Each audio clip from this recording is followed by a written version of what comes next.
guys, nandito kami ngayon sa Trilain, Manila. Itong gloves na to, ipapadala ko dun sa fiancé ko. Tingnan natin to, mapapapirmahan niya kay Manny Pacquiao. Love. Gusto mo, diba? Sige ito. Hintayin natin bumalik. Ayan na siya guys, ang madiskarte kong fiancé. Nasa ringside na siya. Pataas-taas pa ng kamay, nakakala mo talaga magagawa niya yung challenge ko. Mahirap gawin yun, kaya sabi ko sa kanya, pag napapermahan yan kay Sir Manny, walang bengbang ako, isang buwan. Pero alam nyo guys, napakahirap pumasok dyan sa ringside. Mga VIP lang na tao ang umuupo dyan. Sina Sir Manny Pacquiao at ang asawa niya at ang mga kaibigan niyang senador, artista, congressman at iba pang bigating tao. Ayan na guys, pabalik na siya. Mukhang malungkot.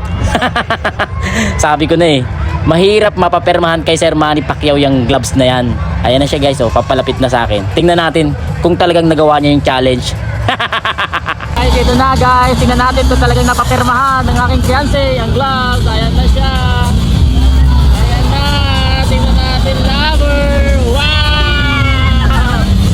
Permado guys ni Pacquiao yan. Ayan permado ni Pacquiao yan. Dalawang gloves yan. Galing gloves. Dalawang gloves yan guys, permado ni Pacquiao. At kung paano niya nagawa yon, eto panoorin natin.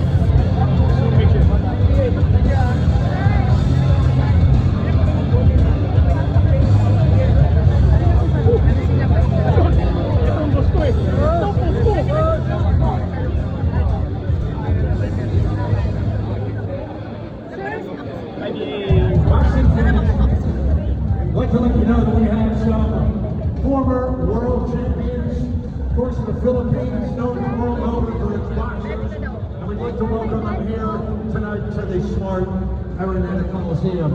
First of all, he's a two-time world champion, Luisito Espinosa.